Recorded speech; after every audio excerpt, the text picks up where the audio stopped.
Bueno, muy bien.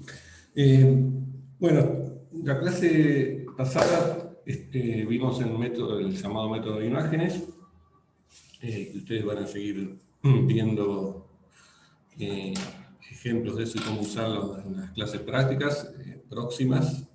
Todavía no llegaron hasta allí.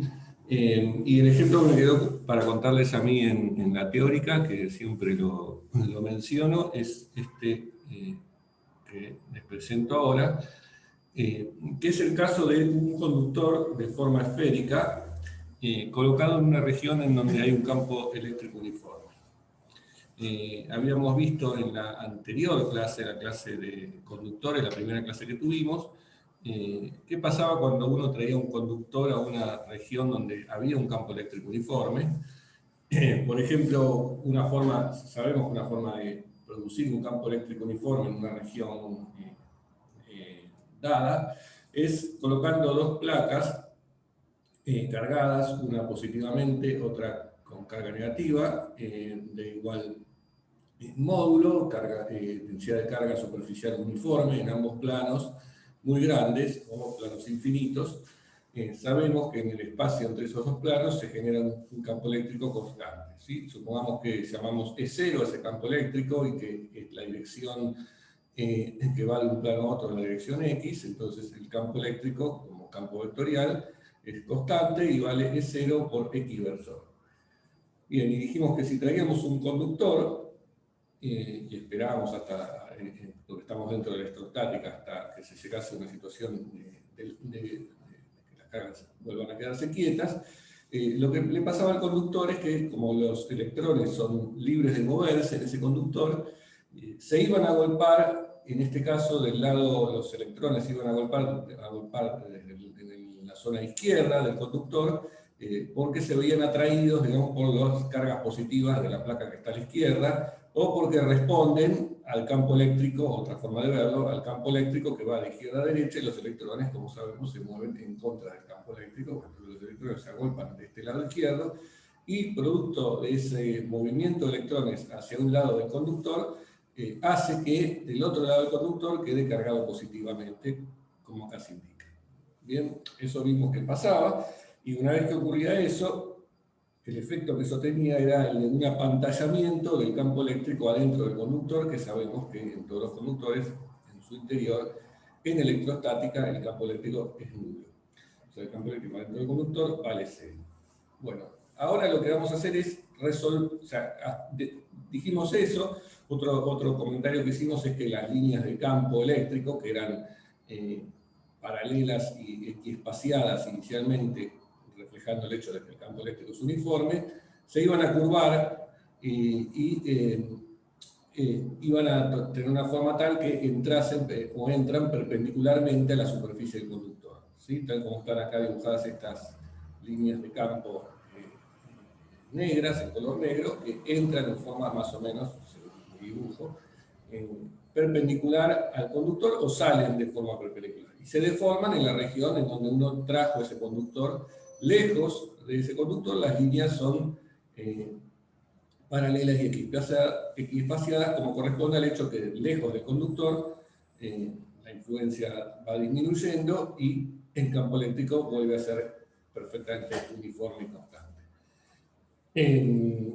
¿Qué más? Bueno, también están dibujadas acá las equipotenciales, o las superficies o curvas equipotenciales, que siempre son perpendiculares a las líneas de campo. Lejos del conductor, las equipotenciales son líneas verticales, ¿sí? Correspondiendo al hecho de que las líneas de campo son horizontales.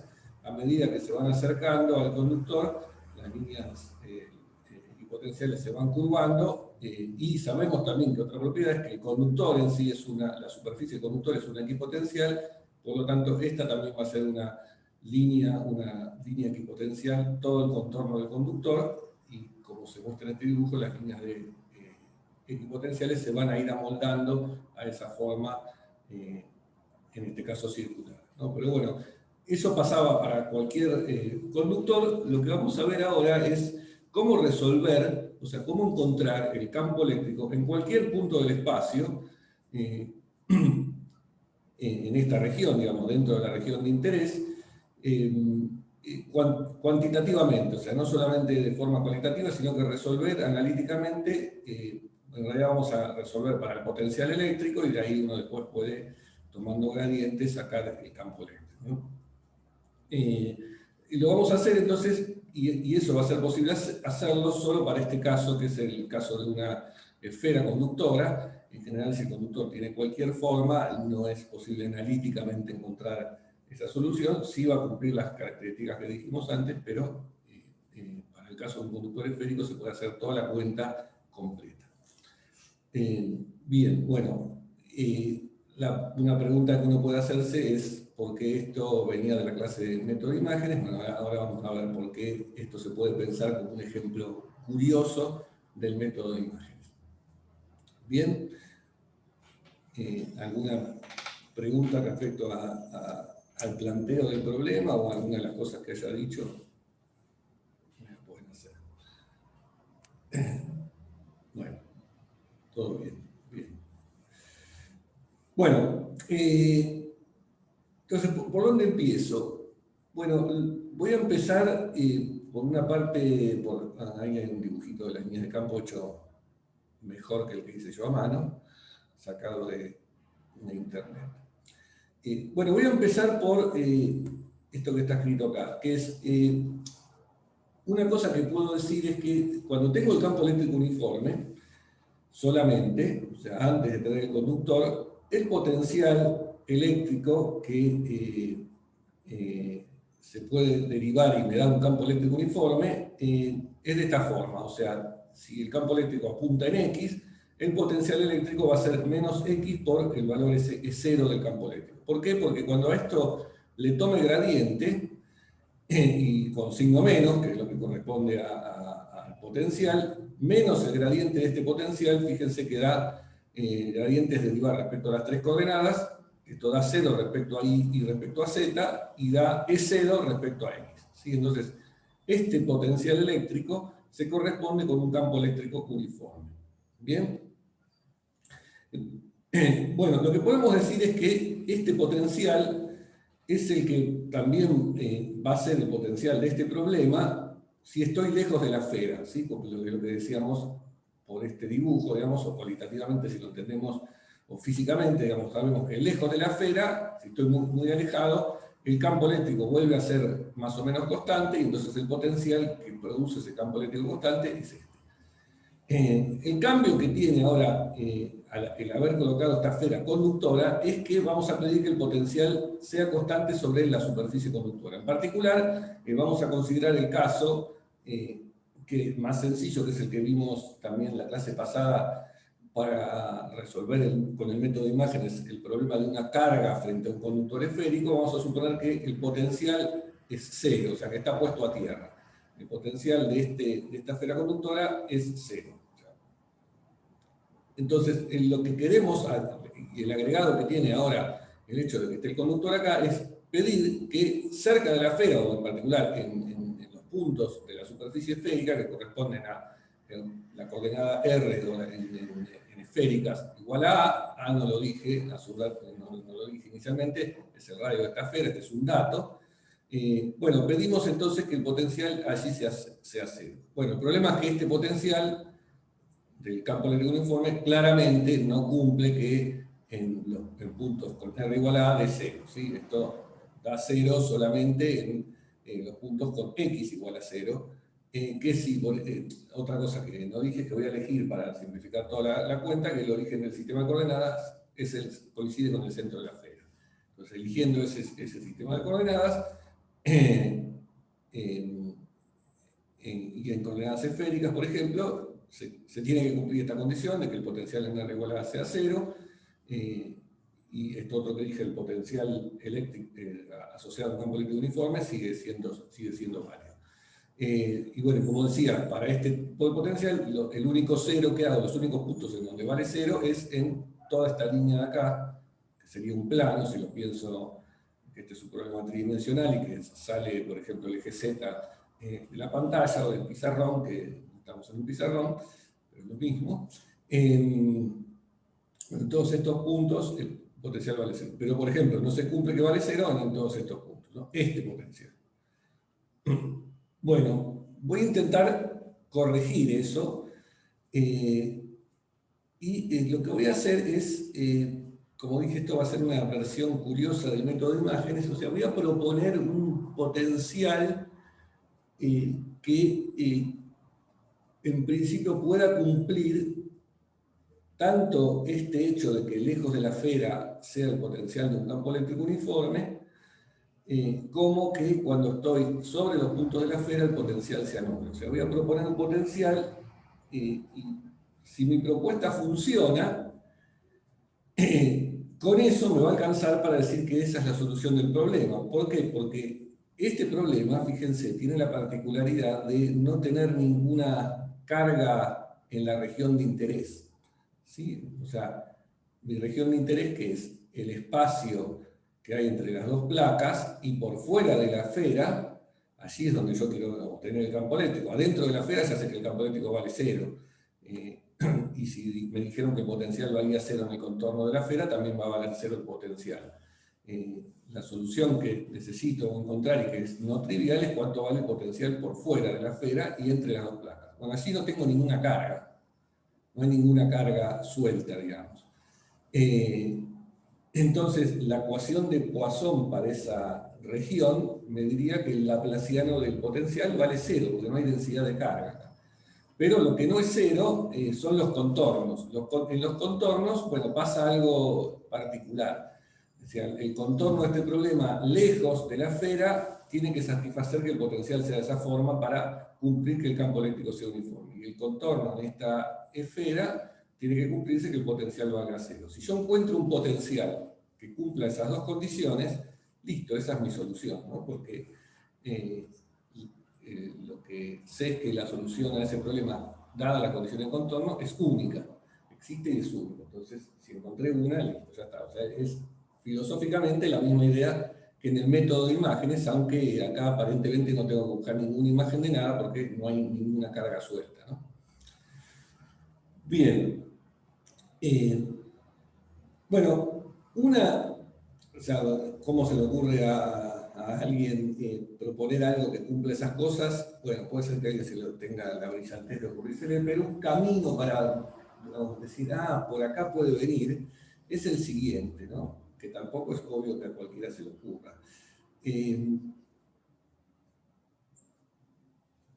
Yo les digo, digamos, para tratar de ayudar a ver si a alguien se le ocurre qué podía probar, qué podía proponer, ¿no? Como potencial.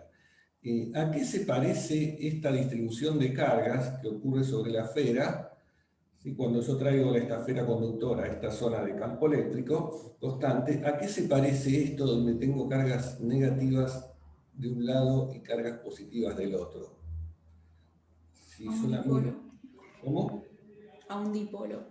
A un dipolo, efectivamente. Esto tiene la pinta de algo que su potencial va a ser bipolar. ¿Sí? Acá también pone Micaela en el chat, Agustín también. Muy bien.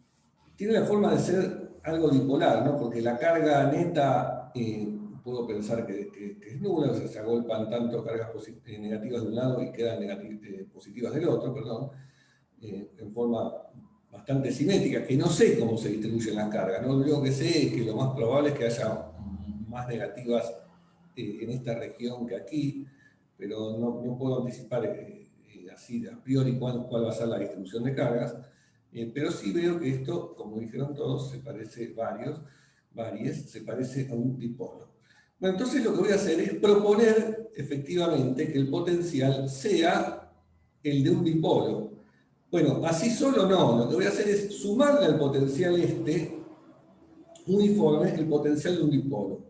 ¿Qué gano haciendo esa superposición de dos campos? Bueno, una cosa que gano es que yo sé que el potencial de un dipolo, si se acuerdan, decae con la distancia, decae como 1 sobre r al cuadrado. Sí, había un r del cubo abajo, pero había un r arriba, o sea, decae como 1 sobre r al cuadrado. No sé, no me acuerdo bien cómo decae, pero sí sé que decae con la distancia, y con eso me alcanza para decir que al decaer con la distancia si yo sumo los dos campos, los dos potenciales, bueno, lejos de la esfera, o lejos, para R muy alejados de la esfera, donde puse el origen justamente ahí en el centro de la esfera, va a sobrevivir solamente el potencial del campo eléctrico uniforme. O sea que ahí voy bien, porque lejos voy a tener lo que quiero, que es que el potencial sea el de un campo eléctrico uniforme. Bueno, entonces eso es lo que dice aquí en la siguiente página. Viendo cómo se distribuyen las cargas sobre la esfera, podemos pensar que se parece a un dipolo. Probemos sumarle entonces el potencial de un dipolo. Lo que voy a hacer es, dado que las cargas están agolpadas de esta forma, voy a proponer un dipolo que apunte en la dirección X también. ¿Sí? Igual que el campo eléctrico, este dipolo apunte hacia allá. Entonces, propongo que el potencial sea, por un lado, la parte que tenía antes, que es la de un campo eléctrico uniforme, y por otro lado el campo de un dipolo, que ahora pongo la expresión que vimos en la clase de dipolos, que dice que el potencial dipolar es K, la constante eléctrica K, por P, el valor del dipolo, producto escalar R, vector posición, dividido R al cubo. ¿Cuánto vale P? Bueno, eso es algo que no sé cuánto vale, porque no sé cuánto valen estas cargas. Pero lo que voy a hacer es usar algo que yo necesito que se cumpla. ¿Qué es lo que necesito que se cumpla? Lo que necesito que se cumpla es que el potencial sea cero en todos estos puntos de la esfera. Entonces, voy a usar esa condición que yo necesito que se cumpla para ver si puedo ajustar el valor del dipolo para que pase eso. Bueno, hay un comentario que no viene al caso, pero bueno, ya lo había dicho, ¿no? Esto de las equipotenciales y eso. Bueno, entonces, esto sí viene al caso de lo que estaba diciendo. Voy a pedir que B en los puntos R igual a A, C igual a 0. Bueno, y acá yo ya puse cuánto vale el resultado del dipolo para que eso se cumpla. La forma rápida de encontrar este valor del dipolo es probando, y como dije antes, con un dipolo que esté orientado en la dirección X. Entonces acá reemplazo por P módulo en X versor, y me fijo, por ejemplo, en este punto, donde tengo ahora el puntero, en el punto con coordenada X igual a A, que es el más fácil de reemplazar en esta fórmula, en la que tengo acá el potencial, porque cuando X vale A, bueno, X vale A, acá me queda menos A por E0, R, vector en ese caso, corresponde a A por X versor, ¿sí? R es el vector posición del punto en el que estoy parándome. O sea que si estoy en este punto sería A por X versor, o sea que acá me queda A por X versor. P dije que era un cierto valor P, el módulo, digamos, por X versor. O sea, el X versor con el X versor me dan 1. Y me queda P por A, y acá abajo me queda A al cubo, ¿sí? Porque es R, en este caso la coordenada R de este punto es A. Entonces me queda A al cubo, se me cancela una A con otra A, me queda una A cuadrado acá. Pero tenía una A de este lado, y pido que todo ese potencial valga 0. Entonces, de esa condición, por eso está hecha acá la cuenta directamente, despejando, lo paso para el otro lado con el signo menos sumando, el A cuadrado se me va por ahí, me queda esto que está acá. El K pasa dividiendo, y sale. ¿Sí? O sea, me sale este resultado al menos para este punto. Reemplazo ahora en el valor, digo, bueno, voy a proponer este dipolo, este valor de dipolo en esta expresión. Y si lo reemplazo, lo que me queda es esta expresión, ¿no? X por E0 al cubo sobre R al cubo menos 1. ¿De dónde sale esto? Bueno, de poner P en X versor acá, darme cuenta que al hacer X versor por R me queda la coordenada X, ¿sí? Porque X versor por R es la coordenada X del vector posición, que como acá tengo un X lo puedo sacar de factor común, es este X que está acá de factor común. Y me aparece un E0 también que puedo sacar el factor común, aparece tanto acá como acá, porque acá viene el valor del dipolo que propuse. Entonces saco X por E0 de factor común, y entonces la parte del dipolo me queda A cubo sobre R al cubo, que es este término, y el menos 1 es el menos 1 de este otro término. ¿Sí? Y acá se ve claramente que en los puntos en donde R sea igual a A, no solamente en este punto en el que usé para descubrir cuánto varía el valor de dipolo, sino en cualquier otro punto en donde la coordenada en esféricas R sea A, esto se anula, ¿no? Queda 1 sobre 1 menos 1 igual a 0, y se anula. Si lo quiero poner bien todo en esféricas, este potencial, tengo que usar el hecho de que este X, puedo usar el hecho de que este X es la coordenada radial por el coseno de un ángulo que llamo θ, que es el ángulo con respecto al eje X. ¿No? Entonces lo que me queda es, en esféricas, este potencial, vale, R coseno de θ es 0 al cubo sobre el cubo menos 1. ¿Y se acuerdan? Una pregunta. Sí. ¿Viste cuando vos vas y reemplazás en la expresión de potencial cuánto vale P? Bueno, tenés que hacer el producto interno con el vector R. La pregunta es si este vector R lo pusiste como X versor y por qué. Lo hice solo, no, R es un vector posición cualquiera, Sí. X y Z. Esta sería mi expresión general para cualquier punto del espacio del potencial fuera de la esfera, ¿no? Para encontrar o para verificar, digamos, que este potencial cumpla con la condición de que el potencial en todos los puntos R igual a 0, usé, digo, esto yo quiero que pase en todos los puntos de la esfera. Bueno, voy a usar que en particular pase en este punto que estoy con el cursor ahora, que es el punto R vector posición A por X versor. Sí. O sea, uso ese único punto para despejar de ahí el valor del dipolo. Sí, sí, Y pero en la eso, final, claro. en la expresión final, digamos. Ah, O en sea, ese esta. paso sí lo entendí. Claro, en esa pregunta. Ah, en esta. Sí, ahí. Ah, bueno, sí, ya sabiendo ya sabiendo que yo propongo que el dipolo sea E0 en X versor, que sea X versor, cuando haga Claro. este producto escalar X versor por R, X por... Ah, solamente te sobrevive la X. Claro, sí. Claro, sí, sí, sí, ahí está, genial.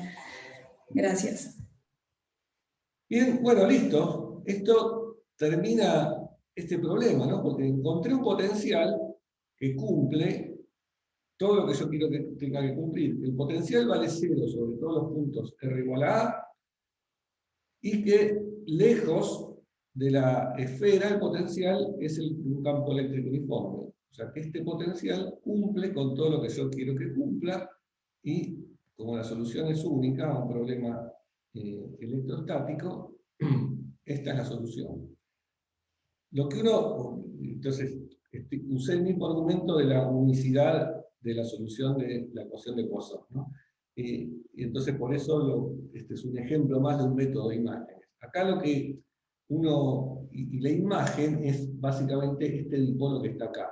¿Es la imagen de qué cosa? Bueno, es medio curioso, digamos. Lo que uno puede decir es que esto es la imagen del campo eléctrico externo en la esfera. O sea, en vez de buscar, como todos los ejemplos que vimos en la clase pasada, la imagen de una carga, que uno la encontraba, digamos, a la izquierda del plano, en el caso del plano, adentro de la esfera, en el caso de esferas, acá lo que encontré es que la imagen del campo eléctrico uniforme externo es un dipolo adentro de esa esfera, básicamente. ¿Por qué? Porque, bueno, con esa distribución de cargas imágenes, o sea, con un dipolo imagen de esta forma, logro ajustar las cosas para encontrar la solución a mi problema.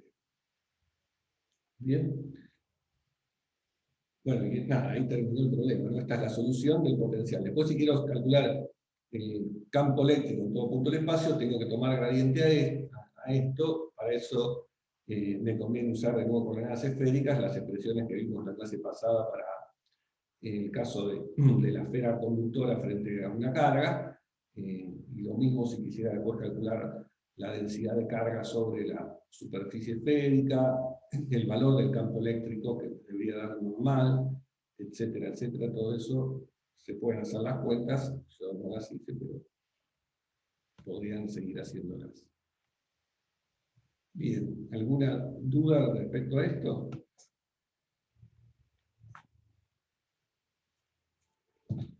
Bueno, entonces pasemos rápidamente a...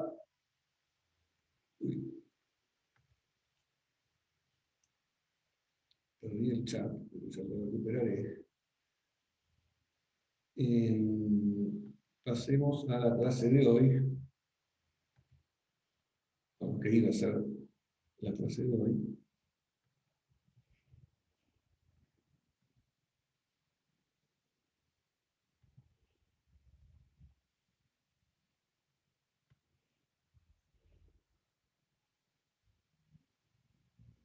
Acá está.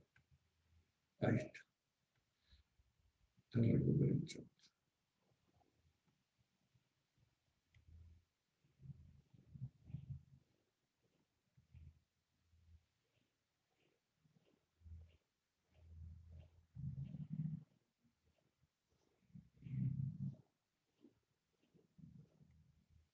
Bueno, el tema que vamos a empezar a ver hoy, y calculo que no sé si vamos a poder terminar todo este tema, es algo que tiene que ver con una relación que existe cuando uno tiene un conjunto de conductores, y cada uno de ellos con su correspondiente potencial carga neta, que bueno, muchas veces es cero, pero no necesariamente.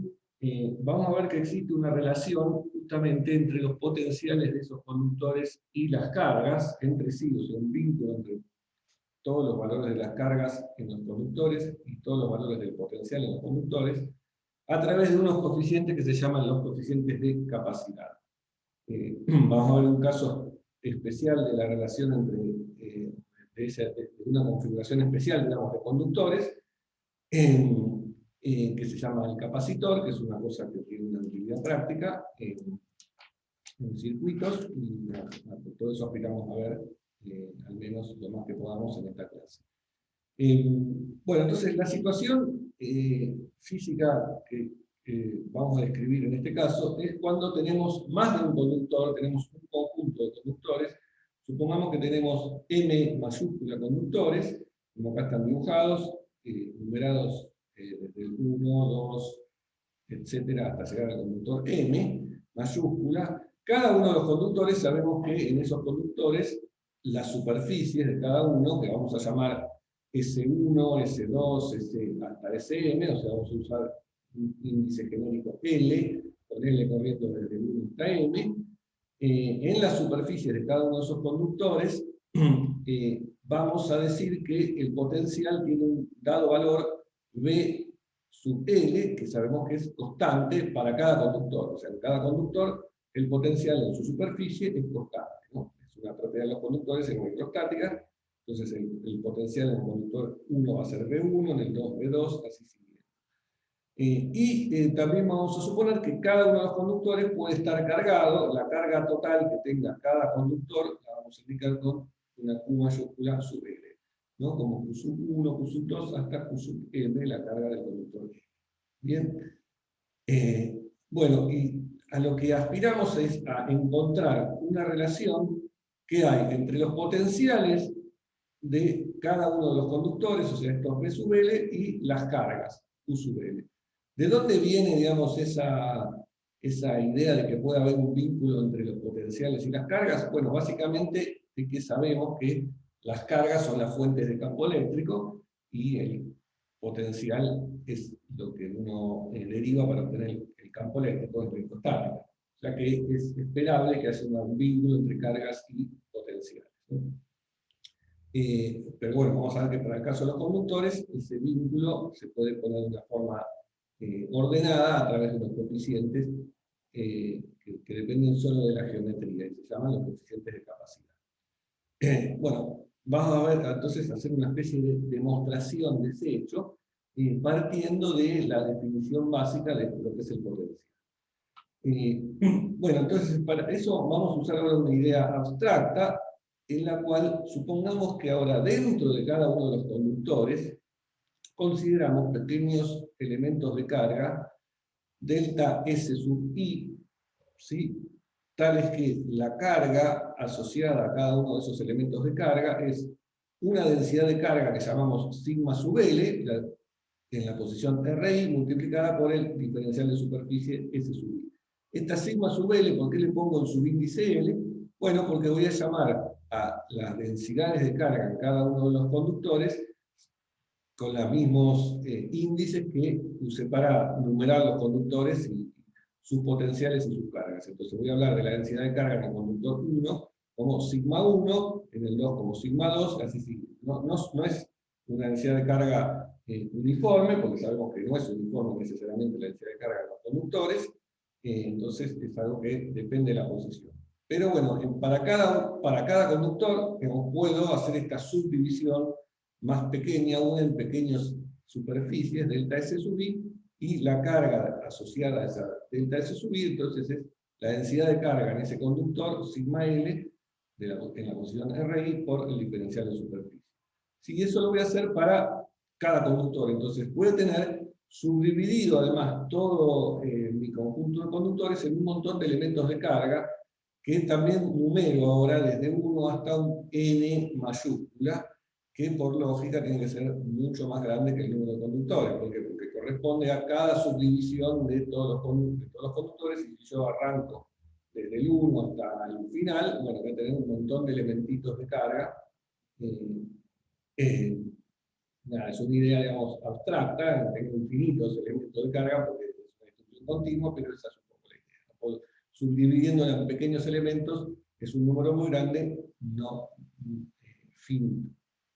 Bien, y también usando esta idea un poco abstracta, digo que el potencial en cualquier punto R sub J del espacio, en verdad, es sumar el potencial generado por cada uno de estos elementitos de carga. O sea, sumar, para hacer el potencial en algún punto RJ, es sumo por todos los elementitos, desde el primero hasta el último, exceptuando el elemento que me indique justo el valor de la posición RJ, o sea, esto valdría para el potencial en cualquier punto, pero voy a especificar el potencial en puntos también que son elementos de carga. O sea, el potencial en cualquier pedacito de conductor, uso un índice RJ, bueno, lo calculo entonces como la suma de todos los demás elementitos de carga, ¿de qué cosa? Del valor de potencial que genera ese elementito, que es K por la carga de ese elemento, Q sub I, dividido el módulo de la distancia entre la posición en la que estoy observando el potencial y el punto fuente, que es el R sub I, ¿correcto? Bien, entonces, todo eso, la sumatoria de todos esos elementitos, me da el potencial en este otro punto RJ. ¿Bien? Bueno, este factor que tengo acá, que es K sobre el módulo de RJ menos RI, lo voy a agrupar en un factor que voy a llamar alfa sub JI. ¿Sí? ¿Por qué lo llamo, le pongo estos subíndices JI? Bueno, porque veo que depende del punto J y del punto I, ¿no? Del índice J, perdón, del índice I. ¿Está bien? Entonces lo llamo alfa sub JI, es un factor geométrico, porque tiene este factor geométrico de las posiciones, el módulo de la distancia entre dos puntos, pero también tiene algo eléctrico que es esta constante. Pero digamos, estamos suponiendo por ahora, todavía no nos metimos en campo eléctrico en medios materiales, que esta constante eléctrica es una constante y que tiene un dado valor, pero la vamos a arrastrar y la incluimos en este factor A. Por la carga, esta la dejamos aparte. Bien, entonces este alfa sub JI es un factor geométrico.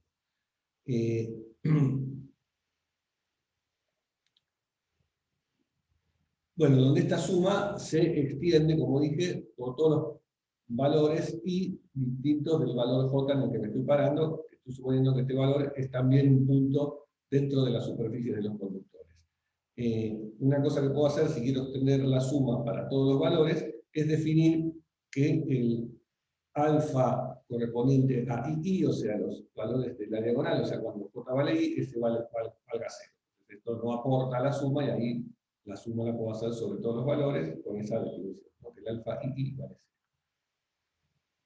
0. Bueno, fíjense que esto me da una relación lineal entre el potencial en cualquier punto de cualquier conductor y las cargas distribuidas en todos los demás conductores, ¿sí? A través de estos coeficientes.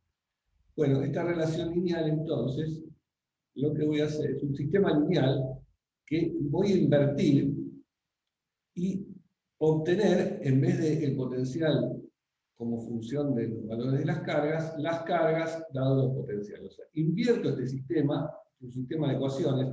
¿Por qué es un sistema? Porque esto, para cada punto J, yo puedo calcular el potencial en ese punto J como una sumatoria de los valores de las cargas sub I en todos los demás puntos.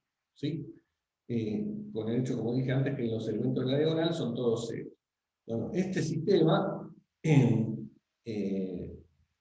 es un sistema lineal que me relaciona los n grande, n mayúscula grande, valores de potencial en cada uno de los puntos, con los n grande, n mayúscula grande, valores de las cargas. ¿Sí? ¿De dónde saqué por qué dije el n grande? Bueno, porque fíjense, acá lo había dicho. Las cargas, las cargas de cada elementito las estoy labeleando con el índice I que corre desde 1 hasta un n mayúscula, así que es un número muy grande de cargas, todas las cargas de cada uno de los elementitos. Y el valor del potencial en alguno de los elementitos, bueno, también son n grandes valores. Entonces tengo un vínculo, en esta ecuación, en donde me relaciona estos n mayúscula valores de potencial con los n mayúscula valores de las cargas a través de esta matriz de coeficientes. ¿Sí? Una matriz que, por la definición que tiene el alfa, ya me doy cuenta que es simétrica, ¿sí? Porque si yo cambio I con J, esto no se modifica, es un módulo, es simétrica y tiene ceros en la diagonal. Bueno, por esas propiedades esa matriz se puede invertir, y lo que uno hace es obtener, invirtiendo esa matriz, o este sistema, eso es lo que estoy diciendo, obtengo las cargas en los n puntos en función de los potenciales en los n puntos. Entonces, voy a decir que la carga en cualquier punto de esos elementitos es la sumatoria de los valores de potencial multiplicados por esta matriz de coeficientes, que no es otra cosa que la inversa de esta matriz de coeficientes. Porque usé letras distintas acá para la matriz de coeficientes, que usé la letra beta, porque usé índices distintos, bueno, para evidenciar el hecho de que estas dos matrices son una inversa de la otra. Claro, acá viene la punta de esta, justo, encajo al mismo papel de I. No, lo puse con otro, o sea, yo puedo elegir un índice mudo acá, podría haber elegido I, Q sub I, pero lo que quería era evidenciar el hecho de que estas dos matrices son una a la inversa de la otra, y para eso uso esta relación, que si se acuerdan algo en la matemática donde ven sistemas de ecuaciones y matrices, decir que dos matrices son inversas, es decir, que al hacer el producto de, me voy moviendo por la columna de una y la fila de la otra, el producto de esas dos matrices, que es esto, o sea, estoy acá moviendo por la columna de la matriz beta y la fila de la matriz alfa, el producto es de hacer eso, en cada elemento JI me da lo que se llama la delta de Kronecker, que es algo que vale 1 solamente si I es igual a J, y vale 0 si I es J, se me da la matriz identidad. ¿Sí? Ahí volvió la delta, claro, pero esta delta que no habíamos usado, creo, en esta materia todavía, es una delta de Kronecker distinta a la delta de Dirac, que es una función continua, ¿sí? Que se define en el espacio continuo, el espacio de valores reales. Acá es para índices discretos, ¿no? Son parientes entre sí, pero más no sé, estoy diciendo cualquier cosa. No, nada que ver. ¿Siempre va a ser inversible? Sí, siempre va a ser inversible.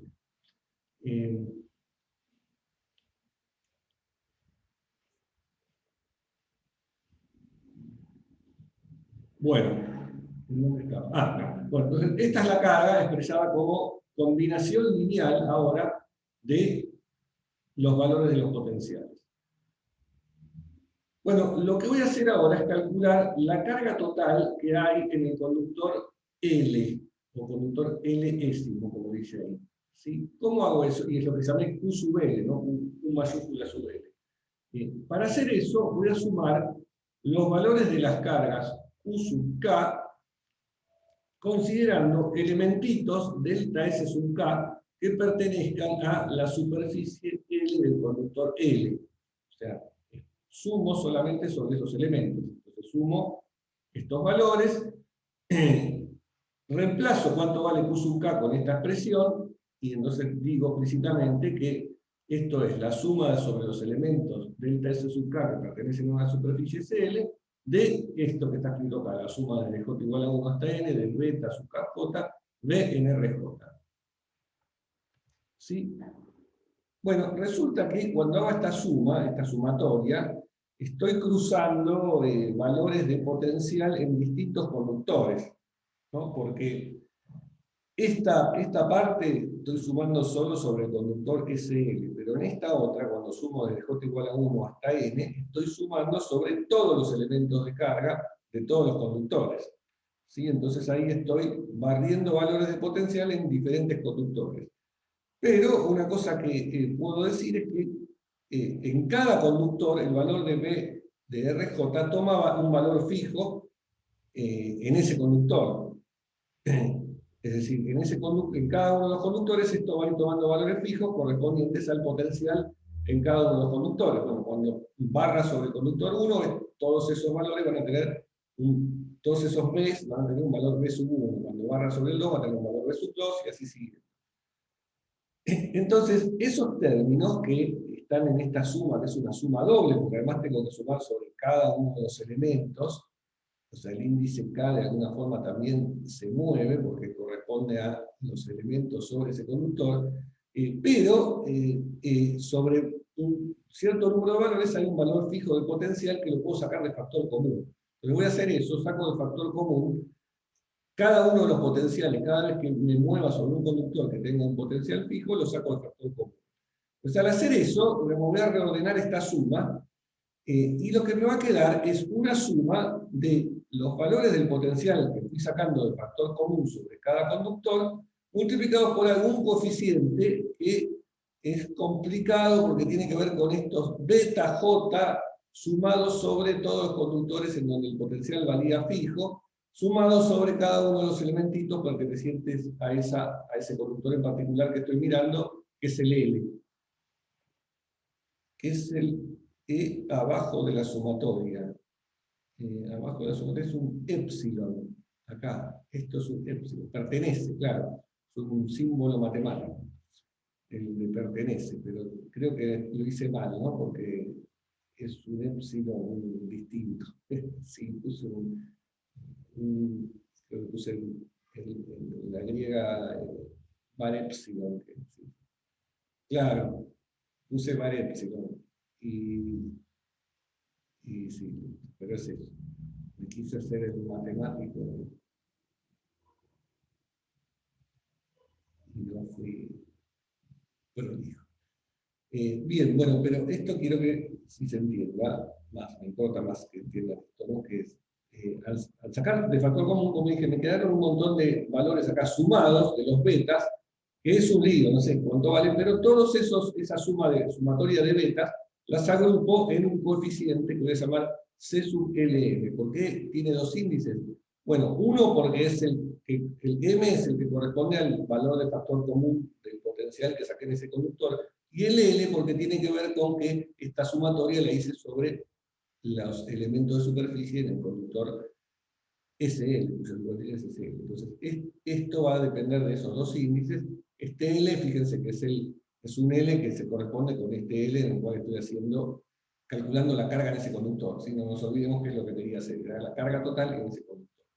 Pero a lo que llego es que la carga en cada uno de los conductores, L, porque esto lo puedo hacer para cualquier conductor L, desde 1 hasta N, la carga en ese conductor es una sumatoria de coeficientes por los valores del potencial en los demás conductores. Bueno, y eso es lo que yo quería obtener.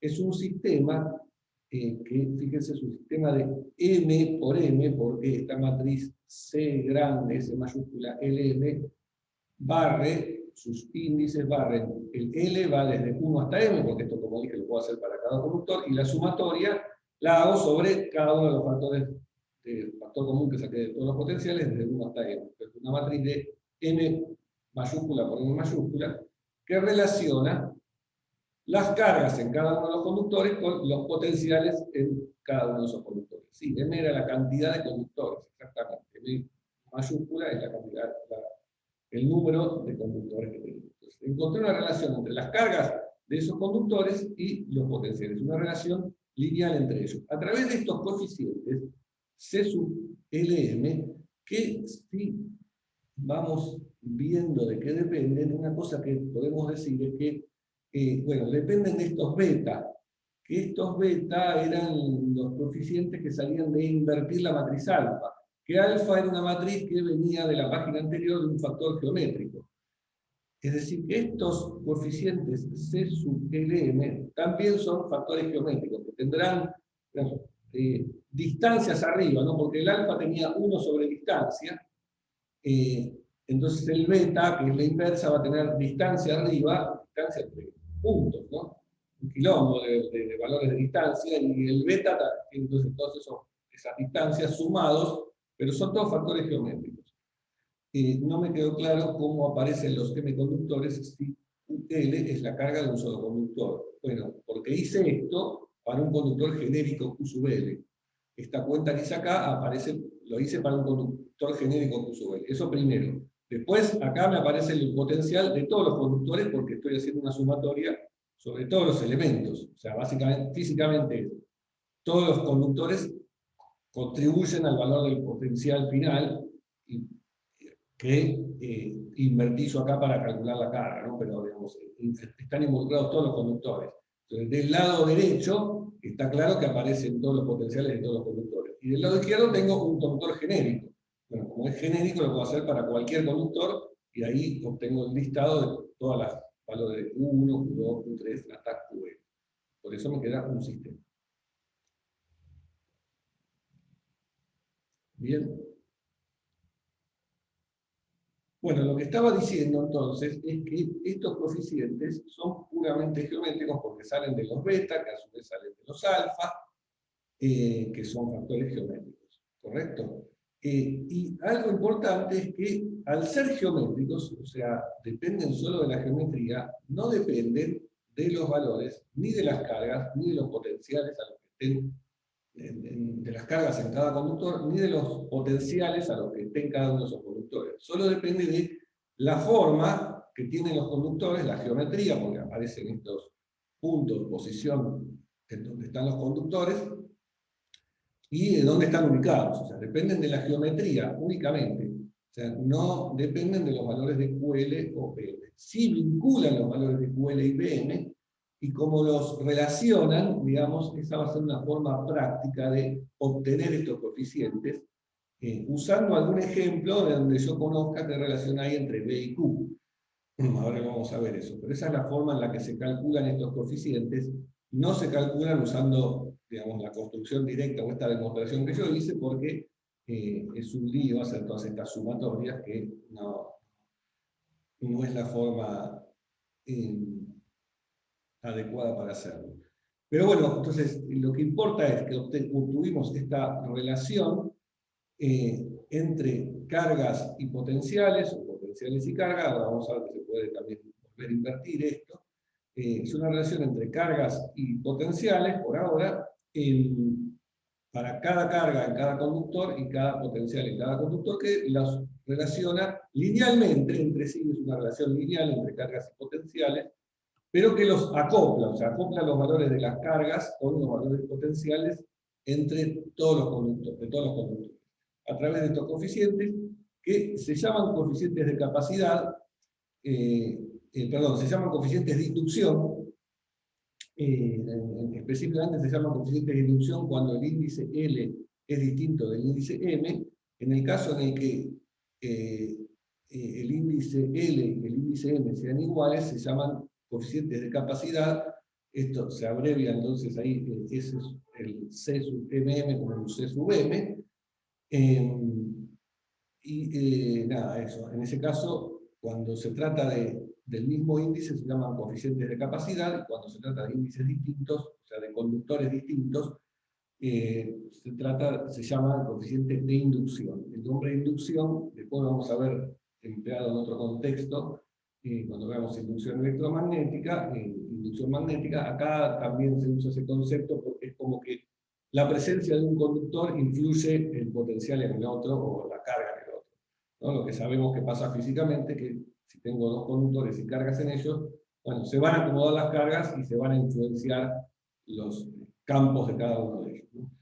Pero también un conductor se ejerce una influencia a sí mismo porque, si bien cada carga no hay un autocampo para esa carga, pero sí influye a las cargas que están al lado de ese conductor. Entonces, de alguna forma, eso está medido por este coeficiente de capacidad que vincula a un conductor consigo mismo. Bueno, una propiedad que cumple estos coeficientes de capacidad no es obvia, no hay que demostrarla, es que son simétricos. ¿Sí? O sea, no alcanza con la simetría de estos alfa para que uno diga que sea obvio que los coeficientes estos C sean simétricos. ¿Sí? Porque recordemos que estos C son combinaciones de sumatorias de los beta, que son las inversas de estos alfa. Para esto hay que usar consideraciones de energía, que nada, está demostrado en algunos libros. Yo no la hago esa demostración normalmente porque es aburrida. Otra cosa que se puede demostrar es que los coeficientes de capacidad son siempre positivos. Bueno, entonces la matriz que vincula las cargas con los potenciales, o sea, puedo armarme con esto una matriz, también se puede invertir por estas dos propiedades y lo que uno puede obtener es el potencial en cada uno de los conductores en función de las cargas en esos conductores a través de esta matriz A mayúscula, se usa normalmente, tal que es la inversa de la matriz C, ¿no? Entonces, si yo multiplico una matriz por otra, usando esta regla de multiplicación, me da aparece otra vez la delta de Kronecker. Bien, entonces, nada, un comentario más de esto del sistema lineal que obtengo. Podría escribir esto como como un vector, o sea, podría darme un vector de m componentes, m mayúscula componentes con todas las cargas, y un vector con todos los potenciales en cada uno de los conductores, y esto, la matriz de los coeficientes C sub Lm me relaciona un vector con otro, ¿no? En un espacio m dimensional. Acá pregunta, bueno, si trabajamos con conductores bonitos, ¿se podrían encontrar los coeficientes C con Fourier?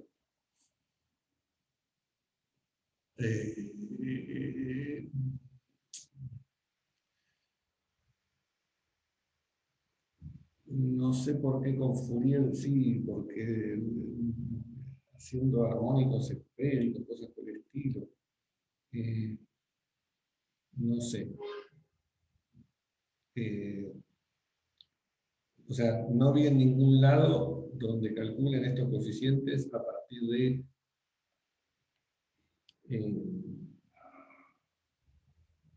de su definición geométrica. Ahora vamos a ver ejemplos de cómo calcularlos, en realidad todos muy sencillos. Y voy directamente al ejemplo práctico en donde uno le interesa más esto y que tenga alguna utilidad, que es el capacitor.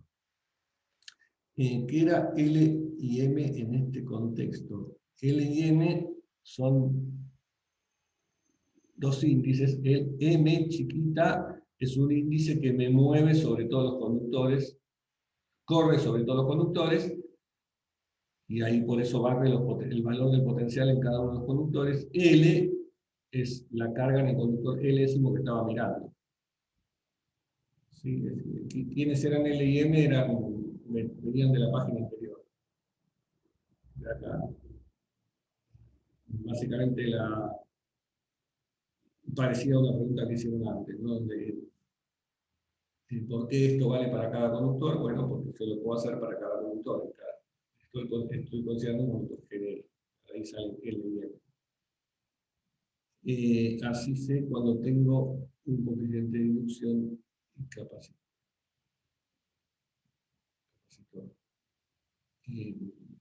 No, claro, sí. El de inducción lo tengo cuando me refiero a dos conductores distintos, y el de capacidad cuando me refiero a el mismo conductor. Ahora vamos a ver. En realidad, el primer ejemplo que vamos a ver es el caso que tengo un solo conductor. Así que ahí no tengo un solo conductor. Entonces, la relación entre cargas y potenciales es sencillamente, debería ser Q, la carga de ese único conductor, igual a el único coeficiente que hay, llamarse sub 1,1 y el potencial de ese conductor. ¿Sí? O sea, estoy haciendo como caso particular hiper sencillo el caso en donde M mayúscula vale 1. Entonces tengo solo la suma va desde 1 hasta 1 y tengo solo un C sub 1.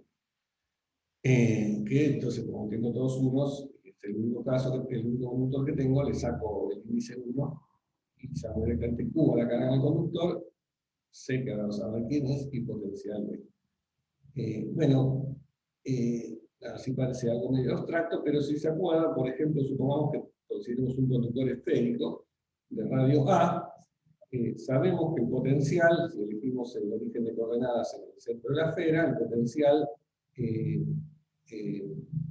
para ese conductor esférico, por fuera, digamos, de la esfera es B sub R igual a K por Q sobre R. En particular, en los puntos R igual a, lo que puedo decir es que el potencial vale K por Q sobre A. ¿Sí? O sea, el potencial de una esfera cargada con carga Q es este. En los puntos en donde R vale A, el potencial vale esto. Entonces acá lo que veo es que esto me vincula Q con B. Paso la para el otro lado multiplicando K dividiendo. Lo que me queda es que Q es A por B. Q es A por B de I sobre K. Y a este A sobre K lo llamamos C. ¿No? O sea, me queda es igual a C por B con C igual a sobre K. O sea, este es el coeficiente de capacidad de una esfera conductora aislada. ¿Sí? Sobra. A eso me refiero con aislada. Con carga Q. O sea, pero el coeficiente de capacidad, como vemos, es algo puramente geométrico. Fíjense, depende del radio de la esfera. ¿Sí? Que si la escribo en términos de esta constante epsilon 0 que usamos a veces, se puede escribir así, 4pi por epsilon 0 por A. Lo escribí de esta forma porque normalmente, como vamos a ver, es que la capacidad es siempre proporcional al epsilon 0. Y cuando estemos en otro tipo de medios, donde va a cambiar el epsilon 0, que se acuerdan que se llamaba la permeabilidad eléctrica del vacío, o sea, esto va a ser el vacío, pero si no estamos en vacío, va a cambiar el epsilon, va a cambiar entonces la capacidad. Pero sacando ese hecho, o sea, si estoy en un medio dado, en este caso en el vacío, la capacidad, en el caso de un conductor esférico, depende directamente del radio de la esfera. Y es puramente geométrico, no importa cuánto valga la carga y cuánto valga el potencial, este coeficiente me relaciona una cosa con la otra, pero su valor es fijo, determinado por la geometría. Bien. Entonces, como ven, para este ejemplo no usé la definición de la capacidad complicada, donde aparezca un integral e invertir una matriz, y qué sé yo qué, no usé nada de eso, simplemente usé el hecho de que se relacionan cargas y potenciales, en este caso con un único conductor, y despejé de ahí, de un caso conocido, cuánto vale la capacidad. Por supuesto, esto lo puedo hacer en este caso sencillo. En un caso más complicado, de una forma geométrica complicada, bueno, si no me dan cuánto vale el potencial, digamos, numéricamente al menos, cosa que se podría hacer, no podría ser el cálculo. Pero digamos, es más sencillo de todas formas medir el potencial en el conductor, calcular la carga total y de ahí, dividiendo uno por otro, calcular la capacidad de esa forma, o sea, midiéndola. Fíjense que la capacidad es proporcional a el valor del radio de la esfera, y de ahí viene un poco el nombre este de capacidad, porque lo que me está indicando la capacidad es que a un potencial dado voy a tener más capacidad de almacenar más carga cuanto más grande sea, en este caso la esfera, o sea, cuanto el radio A sea más grande, como que tengo más lugar para almacenar más carga a un potencial fijo dado. ¿Sí? De ahí viene la idea de la capacidad de carga, o sea, la capacidad en el caso de una esfera proporcional a su radio. Esa capacidad tiene unidades propias, que en realidad son derivadas de esta expresión, sale que las unidades de capacidad son unidades de carga divididos por unidades de potencial. Las unidades de carga son coulomb, acá no confundir este C de las unidades con la C de capacidad, es un coulomb, y las unidades de potencial sabemos que son volts, que que era Joule sobre Coulomb, pero acá se deja el volt, y el cociente entre Coulomb y volt tiene un nombre, se llama farad, o farads. Acá pregunta, no sé si se puede hacer de manera fácil experimentalmente, pero no importa lo tan loca que sea una forma de conductor, si me dice el potencial en la superficie, siempre va a ser igual, sí, efectivamente. El potencial en un conductor va a ser fijo, constante. Entonces es un único valor, un único número. Y la carga, bueno, también la podés medir. La densidad de carga va a variar, pero la carga neta la podés calcular sumando sobre toda la...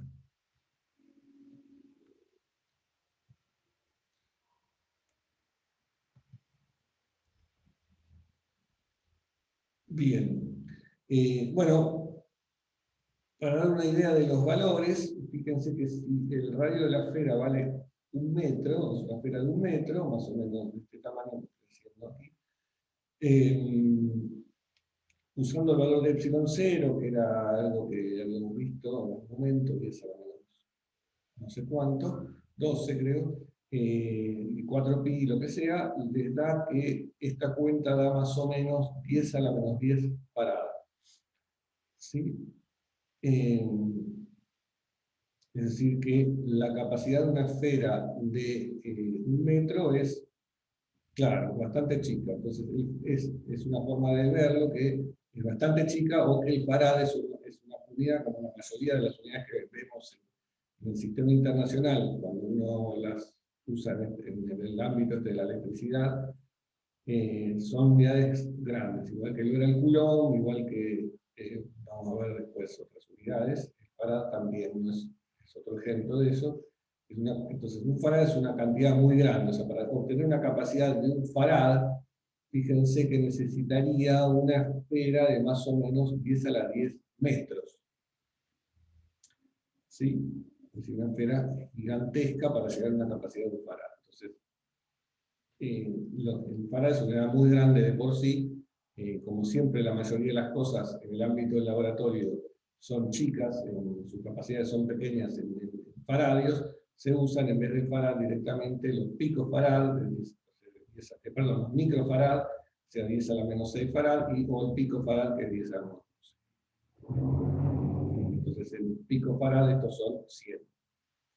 ¿Sí? La capacidad de una esfera son 100 picofarad.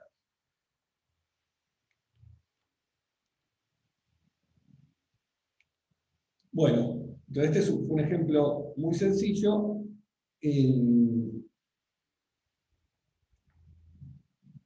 Como dije, en la práctica van a ver algunos otros ejemplos, supongo. Pero voy ahora al concreto que tiene aplicación, que es el caso de 2 conductores. Ahora, en vez de tener uno solo, vamos a agregar uno más. O sea, ponemos un poco más, nos desafiamos un poco más en nuestros conocimientos, y vamos a analizar el caso de 2 conductores, pero lo voy a poner en una configuración muy particular, que es colocando un conductor que encierra al otro. O sea, como este dibujo que está acá, el conductor 1 está en esta región y el conductor 2 encierra esto. ¿Sí? O sea, como es la situación en la que habíamos visto antes de un conductor hueco, o sea, el conductor 2 sería ese conductor hueco, y adentro de la cavidad del conductor 2 colocamos el otro conductor. O, dicho mal y pronto, un conductor que encierra al otro. Esa configuración tiene un nombre, se llama condensador eléctrico o capacitor. Se usan los dos nombres indistintamente, en algunos contextos se usa condensador, en otros capacitor, los ingenieros usan ambos, según APHR, según lo que les guste usar. Bien, bueno, en esa situación entonces lo que vamos a hacer es encontrar una relación entre cargas y potenciales, entre diferencias de potencial entre cada uno de los conductores. A eso es lo que voy a llegar. No es que acá voy a calcular la capacidad de esto, porque lo voy a hacer para un caso bien genérico, que estos conductores puedan tener cualquier forma. Después vamos a ver algún ejemplo particular con una forma sencilla para así poder calcularlos. ¿Por qué, digamos, necesito esa forma sencilla? Porque voy a despejar potencial respecto a carga para esa forma sencilla, que es lo que puedo hacer en el caso de geometría sencilla, y de ahí voy a sacar el coeficiente este que vamos a definir ahora. Pero por ahora, en teoría, como así en abstracto, empecemos por el caso genérico de los conductores, ¿no? De cualquier forma, pero con esta particularidad de que uno está adentro del otro. ¿Bien? Bueno, hagamos este experimento en el que yo elijo primero poner el conductor a tierra, o sea, coloco un cable que una el conductor 2 con la tierra y que entonces hago que el potencial del conductor 2 sea el potencial de referencia de la tierra que elijo como 0. Es decir, elijo que el potencial del 2 poniéndolo a tierra sea 0, que es el potencial además, no solo a tierra, sino que también el potencial en infinito muy alejado. ¿Sí? Remarco que lejos de estos dos conductores voy a pedir que el potencial de referencia en infinito sea 0. Bien, entonces ponemos el conductor 2 a tierra y cargamos al conductor 1, el que está dentro, le ponemos alguna cantidad de carga. No sé cuánta, pero una carga no nula en el conductor 2. Un 1 grande es distinta de 0. Bueno, lo que sabemos es que genéricamente la carga en el conductor 1, o sea, valen las relaciones entre cargas y conductores que vimos antes, ¿no? Eso que yo hice en forma abstracta es válido siempre. Dado cualquier conjunto de conductores, con cargas y potenciales en cada uno de esos conductores, existe ese vínculo lineal entre las cargas y los potenciales entre los conductores a través de los coeficientes de inducción y capacidad. Bueno, para este ejemplo particular, esas relaciones son explícitamente estas que están escritas ahora. La carga Q1 la escribo como esa sumatoria, va desde 1 hasta 2, ¿sí? En este caso particular, porque son dos conductores, del coeficiente 1,1 por el potencial en 1, y el coeficiente 1,2 por el potencial en 2. Lo mismo, la carga 2 es, si se fijan en la fórmula general de la sumatoria, para el caso de dos conductores queda el C sub 2,1 por V1 más C sub 2,2 por V2. Ahora, para este ejemplo particular, yo elegí poner el potencial 2 a tierra, por lo tanto, estos dos términos, el C12 por V2 y el C2 por V2, se anulan porque elegí que el potencial sea 0, el potencial 2. Por lo tanto, voy a C11 por V1, C21 por V1. ¿Por qué en el dibujo dice Q2? Porque todavía no lo expliqué. Ahora lo voy a contar. No miren el dibujo porque... sí, está bien.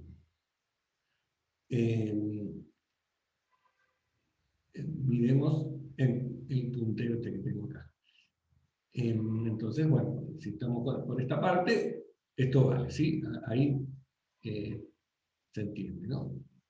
Esto se va porque V2 vale 0. Entonces me queda C11 por V1, C21 por V2, ¿no? Este es el valor de la carga en el conductor 1 y el valor de la carga en el conductor 2. Bien, bueno, ahora sí voy a ir al dibujo, pero todavía no voy a... No tapé esa parte del Q2 ahí, la tapé. Lo que sí voy a decir es lo siguiente.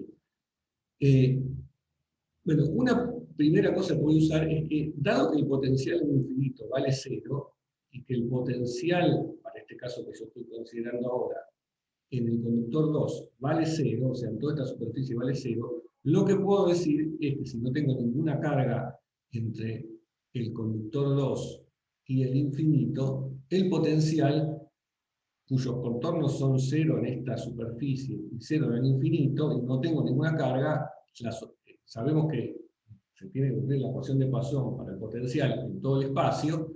En esta región del espacio no hay carga, o sea que el laplaciano de B vale 0, y además el potencial vale 0, tanto en esta superficie como en esta superficie. Hay una solución que cumple eso, que el potencial sea igual a 0 y que es única. Vale, sabemos que es única la solución. Por lo tanto, puedo decir con total tranquilidad que para este ejemplo particular, en donde puse el potencial 2 a 0, el potencial afuera de estos dos conductores vale 0 en cualquier punto del espacio. Bien, como el potencial vale 0 en todo el espacio, o sea, es una función, un campo escalar que vale 0 en todo punto del espacio, su gradiente también vale 0. ¿sí? No es que porque, ojo, no confundamos ese error típico de decir que si el potencial vale 0, ¿por qué el campo no vale 0? Acá no es solamente que vale 0, sino que vale 0 en toda una región del espacio. O sea que su gradiente también vale 0, el campo eléctrico vale 0. Bueno, y si se diera que el campo eléctrico vale 0 en toda esta región exterior, lo que voy a hacer es englobar estos dos conductores con una superficie de Gauss y aplicar Gauss para decir que entonces el flujo de campo eléctrico en esta superficie, imagínense la superficie que sea la del puntero este que estoy moviendo así geométricamente, el flujo de campo eléctrico en esa región va a valer 0 y es la carga encerrada dividido epsilon 0.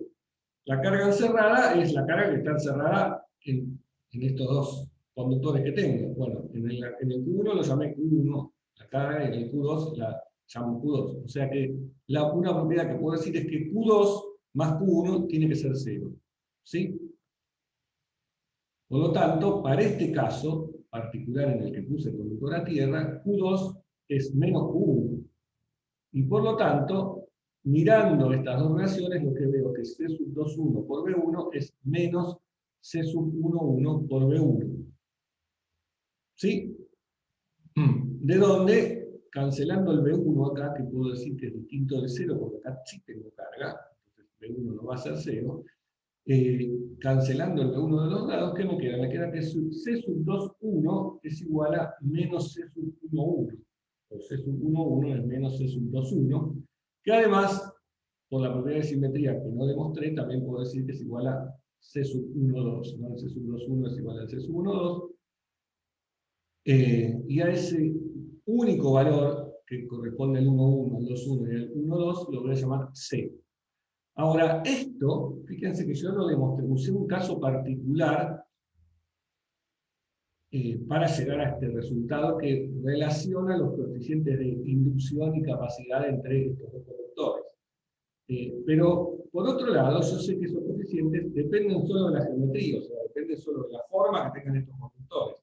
Entonces, está bien que usé un caso particular para probarlo, pero lo que puedo decir es que esto vale siempre. O sea, vale siempre para una configuración de este estilo, porque estos coeficientes no dependen de las cargas ni de los potenciales. O sea, por más que haya usado un caso particular, una vez que siga el resultado, digo, bueno, esto tiene que valer siempre, porque la geometría no la cambié, la dejé fija. O sea, si solo la cambio, la geometría se tiene que cumplir esto. ¿Se entiende? Esto es algo que voy a decir y voy a usar. Y a este valor ese lo voy a llamar la capacidad del condensador. ¿A qué llamo al condensador? Bueno, como dije antes, es este sistema de dos conductores uno dentro de otro. La capacidad del condensador o la capacidad del capacitor, se usó capacitor como nombre de este sistema. ¿Bien? Perdón, una pregunta. El hecho de que no hayan cargas en la superficie exterior es solo porque, o sea, es consecuencia de que la tengas conectada a tierra. Sí, que la tengas conectada a tierra al conductor 2, ¿no? Porque si no, tendría carga en la superficie exterior. Sí. Sí, exactamente. Bueno, claro, ahora venía ahí Ok, perdón. la pregunta de, sí, justo que me habían hecho antes. O sea que, le pongo la pregunta, o sea que seguiría valiendo para B2 no nulo, pero es más difícil de resolver. Sí, se podría decir de esa forma, digamos, ¿no? Sí, sigue valiendo para B2 no nulo. Lo que sigue valiendo es que este vínculo entre los coeficientes de capacidad solo encontré para esa configuración. Pero sé que estos coeficientes dependen solo de la geometría, o sea que vale siempre, para cualquier valor de B2, de B1, de Q1 y de Q2. Cualquiera que sé que están relacionados. O sea, no pueden ser cualquier cosa los valores de Q1, B1, Q2 y B2. ¿No? Hay una relación entre eso. Pero, sí, aun cuando B2 sea distinto a 0, luego voy a decir eso, vale este vínculo entre los coeficientes de capacidad. Bueno, y vamos a esto de la Q2. ¿Por qué vale 0 la Q2? En este caso particular.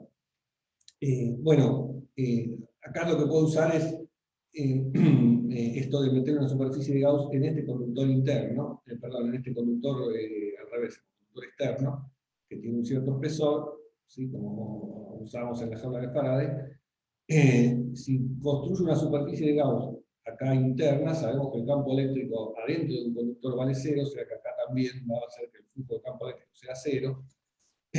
Y entonces la carga encerrada tiene que ser 0. La carga encerrada es, de nuevo, la carga en Q1 y la carga en esta superficie.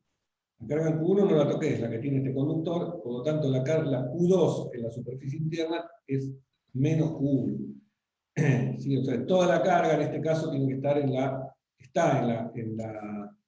la superficie interna, mientras que en la externa la carga 2 neta tiene que ser 0. ¿Sí? Por Gauss, por este hecho. O sea, porque sé que se quiere cumplir que Q2 sea menos Q1, y me doy cuenta que Q2 interna ya es menos Q1, o sea que la Q2 externa tiene que ser 0.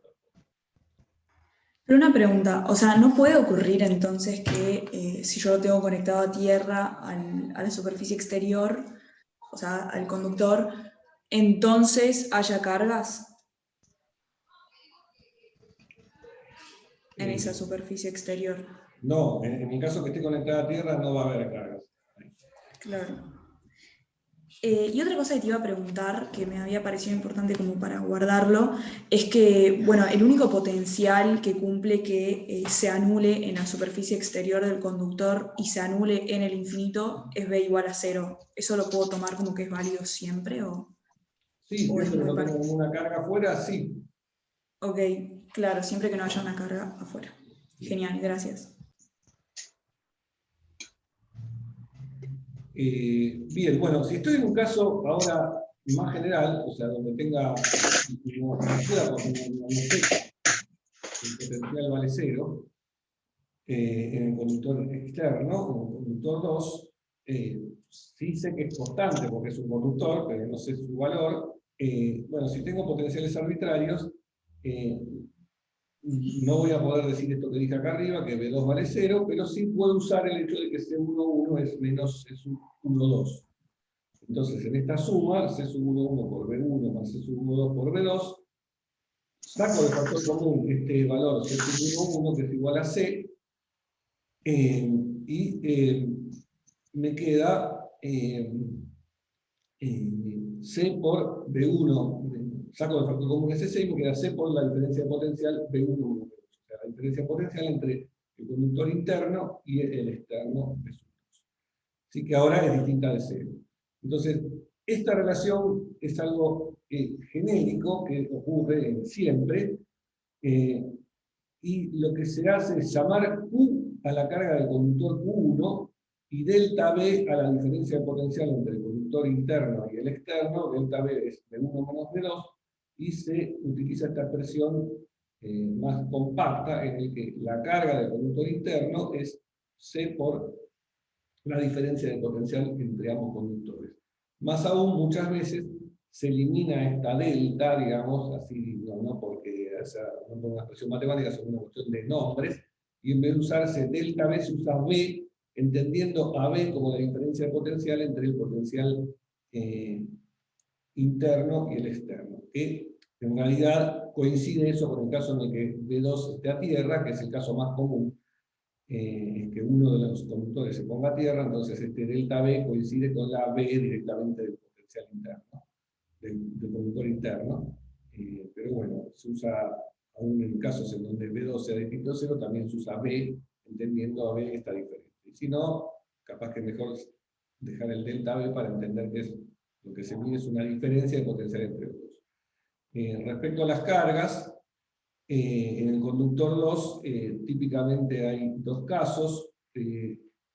Uno es el que, bueno, o sea, lo que sabemos es que en el conductor 2 siempre se tiene que cumplir que la carga 2 en la superficie interna sea menos la carga 1, esto sale de Gauss en este conductor, o sea que, ya esta la llamé Q a secas, la carga 2 en la superficie interna va a ser menos Q, normalmente hay dos casos. Uno es que el conductor 2 esté a tierra, como es el caso que utilizamos acá para demostrar esta propiedad. En ese caso, como dijimos, la carga 2 en la parte externa es nula. Pero otra situación podría ser que el conductor 2 esté aislado y que tenga carga cero total, ¿no? Y si tiene carga cero total, entonces la carga 2 en la superficie externa ahí no va a ser nula, sino que va a tener que compensar a la carga 2 en la superficie interna, que ya sé que siempre vale menos Q. Esta expresión vale siempre, que Q2 interna es menos Q1. Esto vale siempre por el hecho de que Gauss siempre lo puede usar acá, o sea, siempre el campo eléctrico acá adentro es cero. El campo afuera no es cero dependiendo de si el potencial es cero o no. En el interior del conductor siempre vale. El Q2 interna siempre es menos Q1, entonces si estoy en un caso en el que el conductor 2 era neutro, o sea, la carga total valía cero, entonces Q2 tiene que ser menos Q2 interna, que vale Q. Bien, acá leo la pregunta que no estaba leyendo. El capacitor vendría a ser cualquier par de conductores donde se cumpla esto.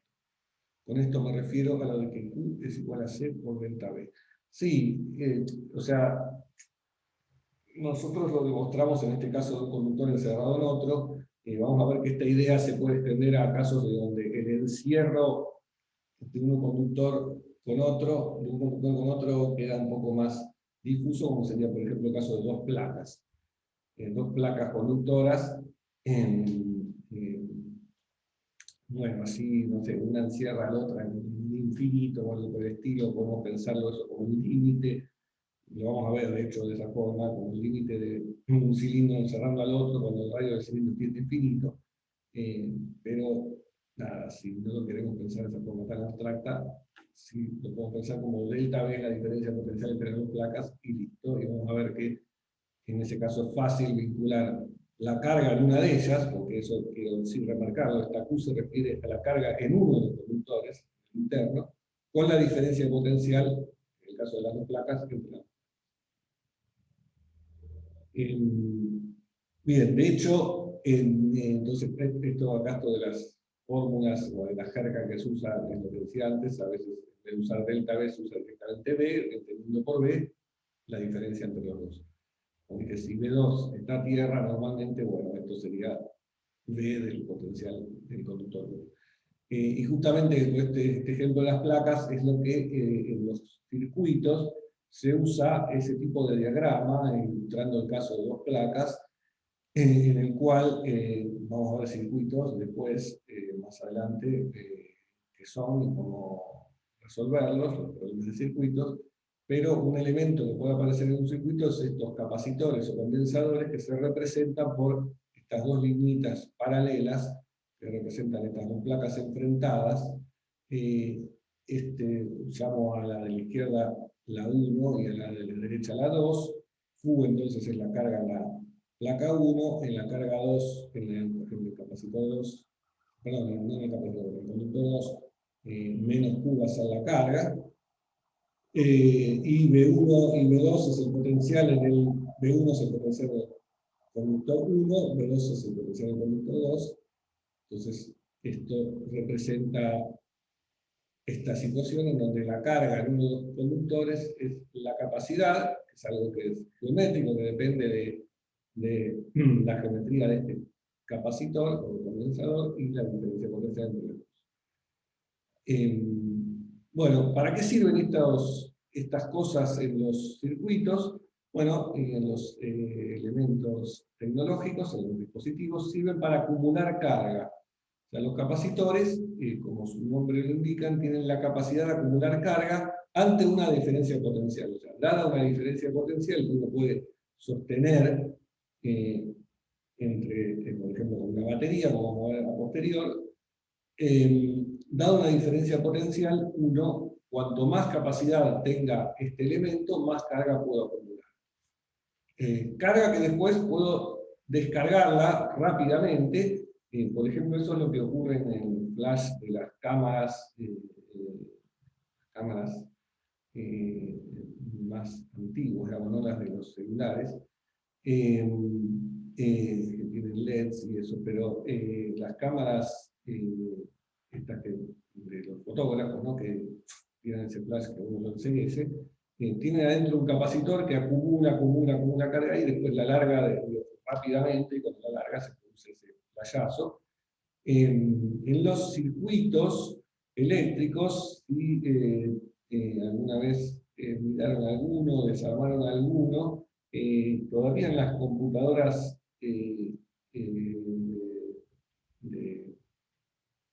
para el escritorio, si la abren pueden encontrar este tipo de cosas. Estos capacitores son como estas pequeñas garrapatas, ¿sí? De hecho se usa ese nombre a veces, con dos patitas, o también hay estos tachitos cilíndricos, conductores cilíndricos. Estos son capacitores pequeños que hay en los circuitos que aparecen ahí apoyados sobre el tablero. En los equipos de audio, bueno, hay muchos de estos. En algún momento vamos a ver más adelante que se utilizan para circuitos de sintonía en dispositivos analógicos, para sintonizar las estaciones de una radio también, son todas cosas medio prehistóricas, en donde no es tan prehistórico y siguen usándose, son los aire acondicionado, también hay este tipo de capacitores, esos que después viene el service del aire acondicionado y dice, no, no hay nada, y cobran un montón de plata. Bueno. Lamentablemente con esto que estamos aprendiendo no pueden resolver esa situación, que requiere abrir el aire acondicionado y cambiar por ahí, y algunos que se demandan, pero sí saben qué es eso. Ah, sí, esto lo tuvieron. Bien. Bueno, veamos un ejemplo de justamente uno de estos capacitores con forma de cilindro, estos, para poder hacer la cuenta en algún caso particular, un mensaje, no para engañar, sí. En eso,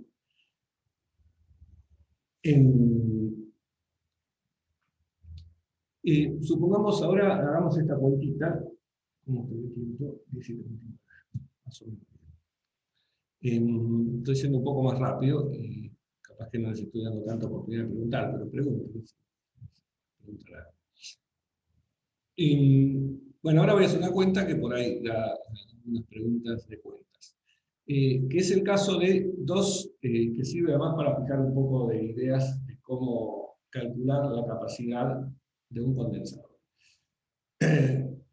Entonces, la situación física es la siguiente, son dos conductores cilíndricos, uno encerrado por el otro. El conductor 2 es el externo, es este, y es un casquete cilíndrico, si tienen un cilindro, y el conductor 1 está aquí encerrado. Entonces, el potencial en el conductor 1 lo voy a llamar V1, el potencial en el conductor 2 externo lo voy a llamar V2. El cilindro interno tiene radio R mayúscula sub 1, el conductor externo tiene radio R mayúscula sub 2, ambos tienen la misma altura que llamo H.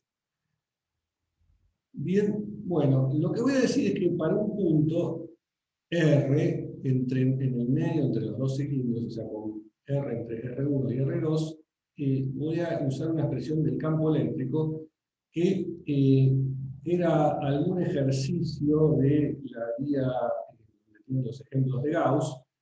¿Por qué? Porque este problema, si los cilindros son muy largos, o sea, considero que sean cilindros infinitos, o sea, con H más grande, bastante más grande que el radio de cada uno de los cilindros, se puede hacer por Gauss ese problema, a eso me refiero.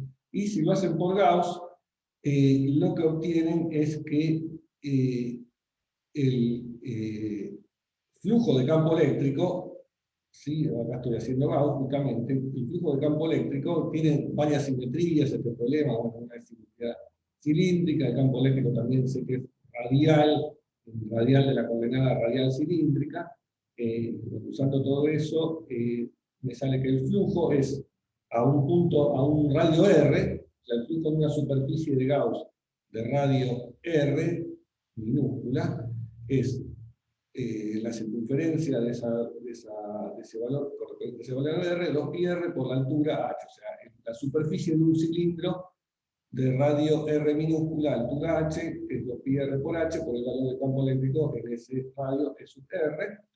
Como dije, por simetría se puede ver que el campo eléctrico sale, que el campo eléctrico depende solo de R.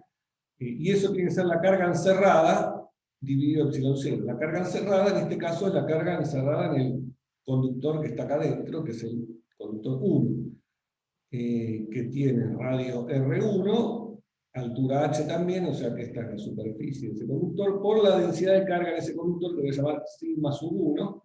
¿Sí? Todo esto sería la carga total en el conductor 1, dividido epsilon 0, ¿no? Eso es Gauss. De ahí saco por Gauss entonces que el campo eléctrico vale, sigma 1 por R1 mayúscula dividido epsilon 0 por R minúscula, el valor del radio en posición. Vuelvo a usar acá que la densidad de carga sigma 1 del conductor 1 es la carga dividido la superficie, o sea, Q1 dividido 2πh epsilon 0 por R. Bien, bueno, estoy fuertemente usando la simetría cilíndrica que tiene este problema y el hecho de que sean infinitos.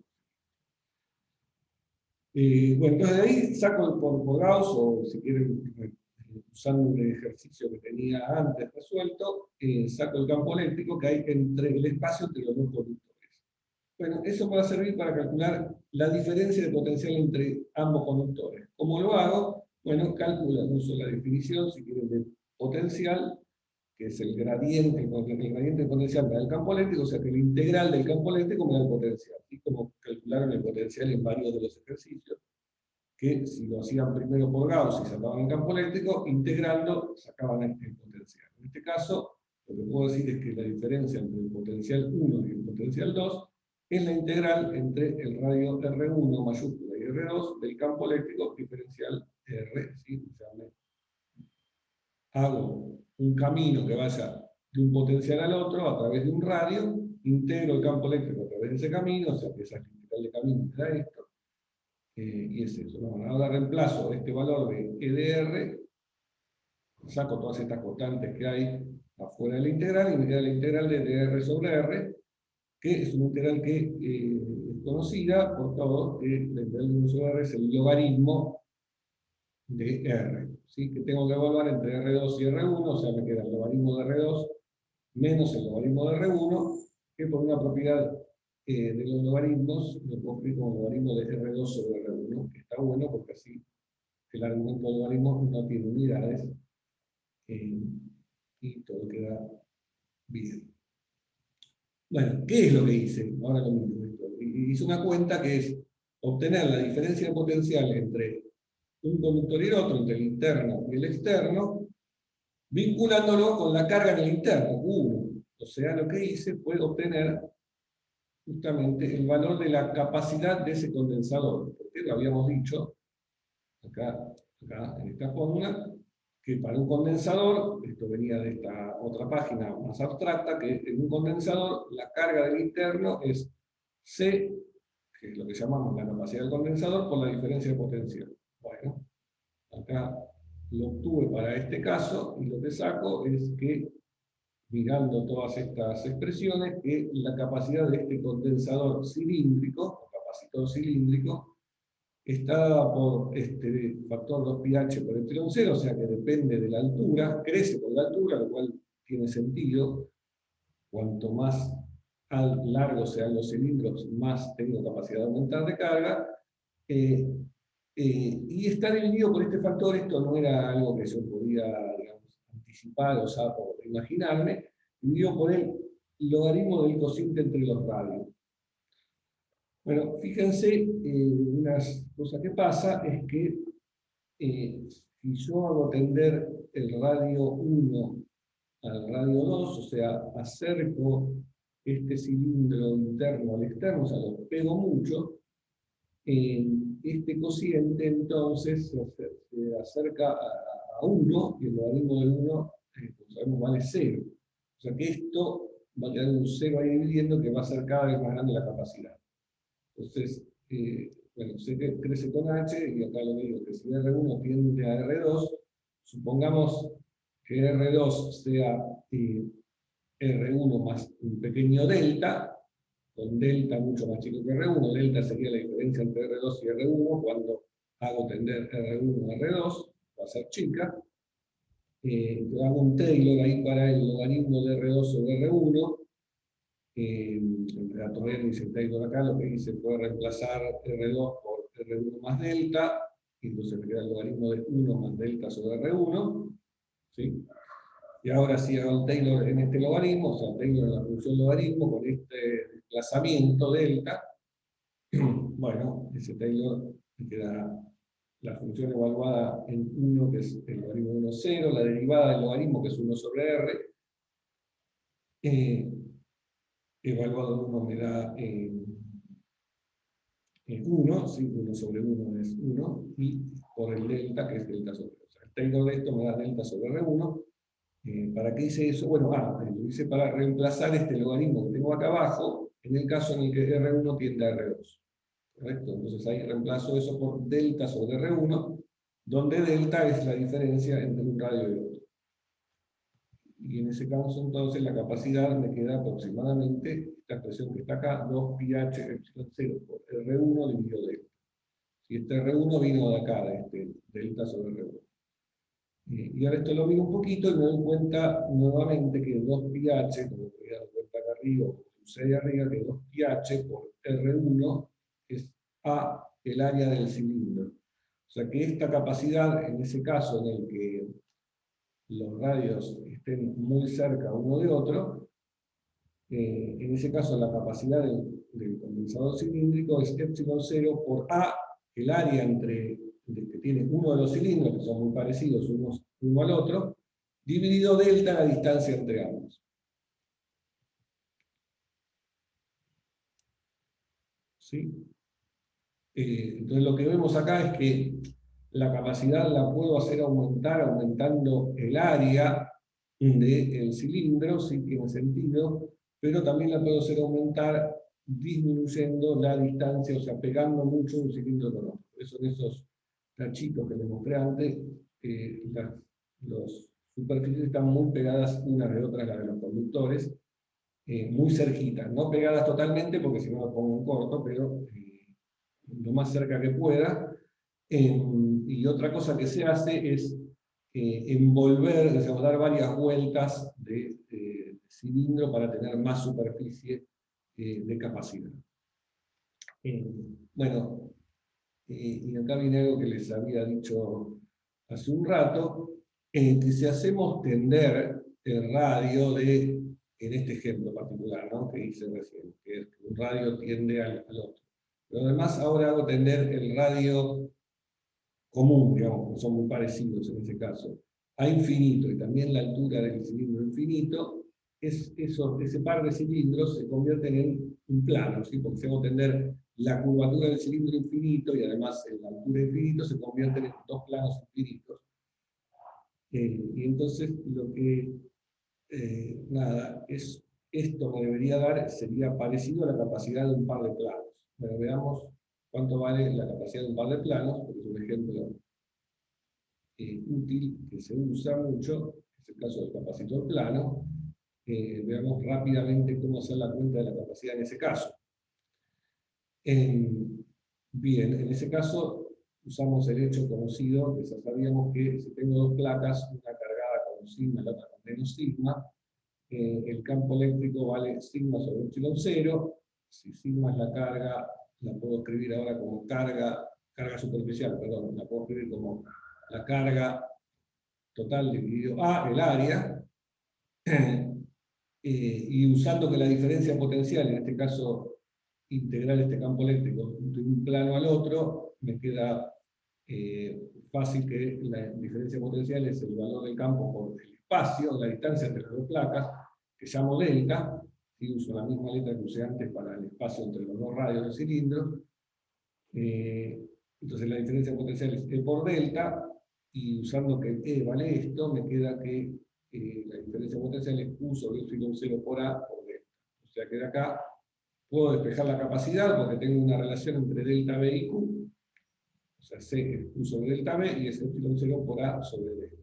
¿No? Que coincide con esto que sacamos antes para los dos cilindros. ¿Sí? O sea, lo hice un poco rápido. Nos van a también ver en la práctica esto cuando van a ejemplos de capacitores, Pero la capacidad de un capacitor plano, o de un condensador plano, se calcula de esta forma. Y vemos que coincide con la de el caso de los dos cilindros infinitos. Para dar un ejemplo de valores numéricos, para este caso de las placas, ¿sí? Las placas tienen un área de 1 centímetro cuadrado, o sea, son capacitores chiquititos, como ya tenemos 3, y la distancia entre las placas es de 1 milímetro, eso me da una capacidad de 1 picofarad. Fíjense de nuevo que la capacidad de este sistema de placas, estas dos placas, aumenta con el área de las placas que están enfrentadas, y también aumenta cuando disminuye la distancia delta entre ellas. Bueno, esto que decía en la práctica, lo que uno hace es, si quiere aumentar la capacidad, porque es algo que uno quiere para aumentar la capacidad de cargar carga, es enrollar las placas y así aumento más la superficie enfrentada que tiene. Otra forma de aumentar la capacidad de este sistema de dos placas paralelas o de este condensador plano, vamos a verlo después, es cambiando el epsilon 0, digamos. Que por ahora no tenemos ninguna razón para hacerlo, porque ese epsilon 0 salía de la constante eléctrica, pero vamos a ver cuando veamos el campo eléctrico en medios, en particular en lo que se llaman dieléctricos o aislantes, este epsilon 0 se modifica, aumenta siempre, y entonces uno puede aumentar la capacidad colocando un aislante entre las placas. Puede ser placa, algo de vidrio, un cerámico, o algún líquido también.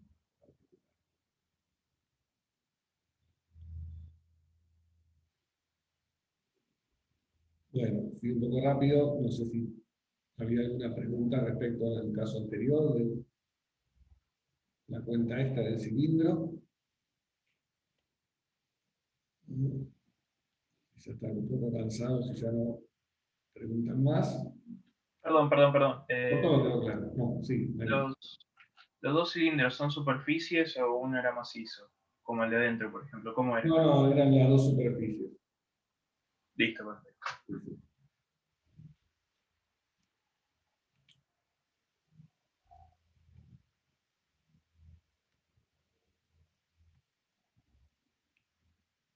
Bueno. Bueno, a ver si puedo seguir un poquito más, así no me queda esto colgado.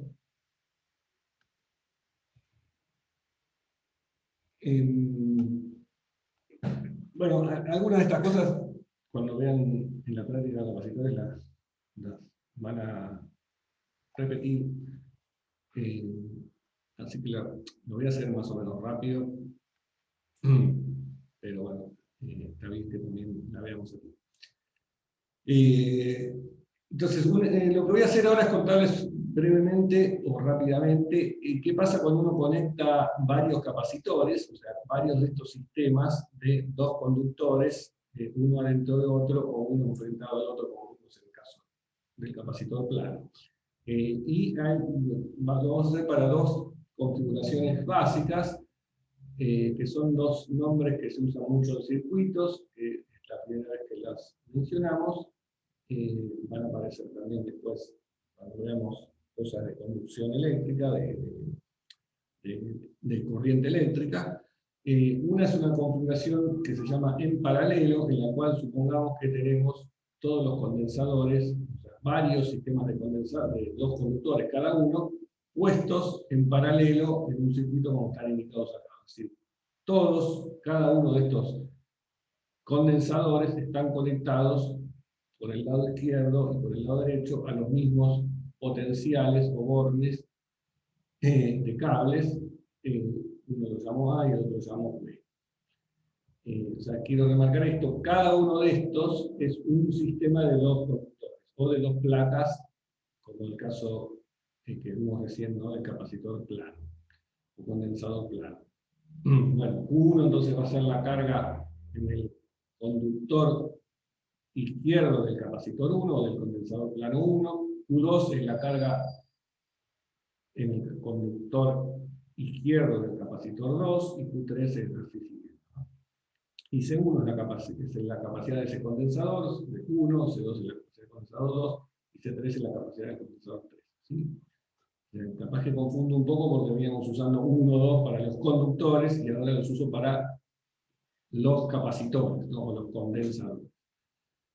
Bueno, lo que puedo decir es que para cada uno de ellos, que lo pienso cada uno de ellos como un condensador aislado, en cada uno de ellos la carga en el conductor que está a la izquierda es la capacidad de ese condensador por la diferencia potencial entre los dos conductores que forman ese condensador, o sea, la placa izquierda y la placa derecha, que, como dijimos, que está puesta la placa izquierda un potencial que voy a llamar B sub A y la placa derecha B sub B, para el capacitor 1, la carga en el conductor del capacitor 1, el conductor interno, es Q1 es igual a C1 por la diferencia potencial. Bien, bueno, lo mismo puedo decir sobre el capacitor 2, o condensador 2. Así uso la carga en el conductor 2 que está a la izquierda, un interno, es la capacidad de ese condensador por la diferencia potencial, que resulta ser la misma, porque este está conectado a los mismos dos bornes que tienen estos valores de potencial B sub A y B sub B. ¿Sí? Esto es así porque estos dos capacitores o condensadores están en paralelo. Como están en paralelo, siempre la diferencia potencial entre sus dos bornes es la misma. ¿Sí? Esto está explícitamente escrito acá en estas expresiones. Bueno, y lo mismo vale para todos los demás capacitores, Q3 hasta llegar al final, no sé, al último. Bueno, la carga total que yo puedo acumular en este sistema, la voy a tomar como la suma de todas las cargas. ¿Sí? Tiene sentido de pensar que la carga total que acumule es la carga total de la suma de todas las cargas. Pero si yo sumo sobre todas las cargas, es sumar todas estas ecuaciones del lado izquierdo. Si sumo del lado derecho, lo que me queda es la suma de C1 por B menos B, más C2 por B menos B, más C3 siguiendo. Bueno, lo que puedo hacer es sacar de factor común BA menos B sub B, ¿sí?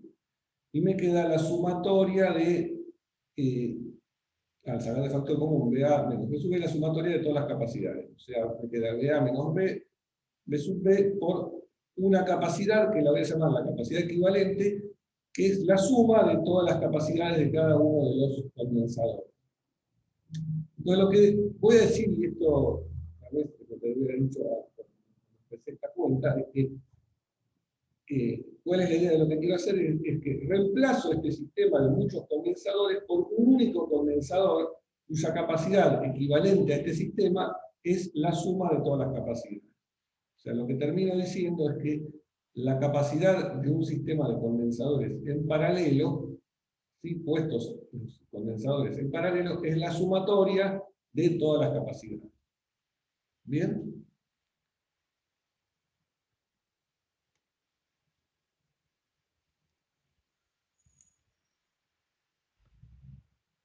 Bueno.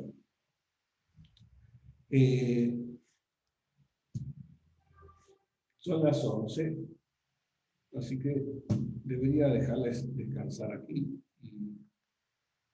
Y seguimos con lo poquito que nos falta en la clase próxima, si les parece. Si necesitamos un poquitín siempre desfasaditos ahora con las teóricas que falta siempre hacer. Esto es análogo igual a lo que hacíamos en F1 con resortes. Sí. Sí, pero espera, en el caso de los resortes,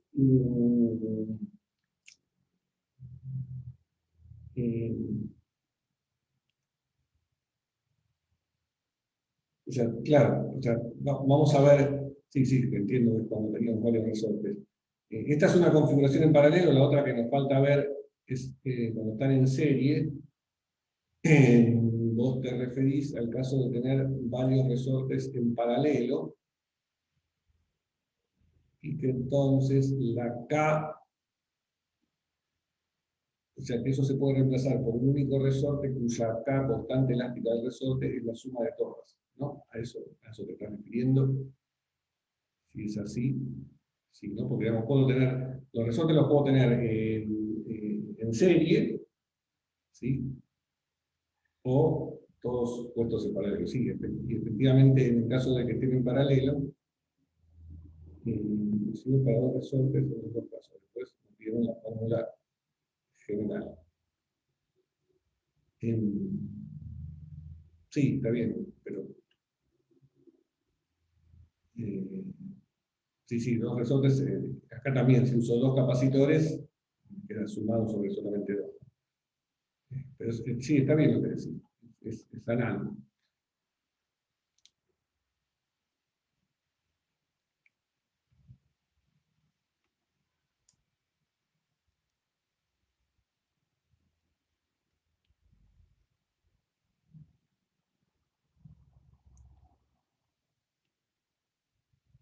Bueno, no sé si les quedó alguna pregunta. O sea, esta cuenta la terminamos en la próxima clase cuando les cuente rápidamente lo que es el caso en serie. Y nos falta un poquito del tema de energía, que son dos canillas más.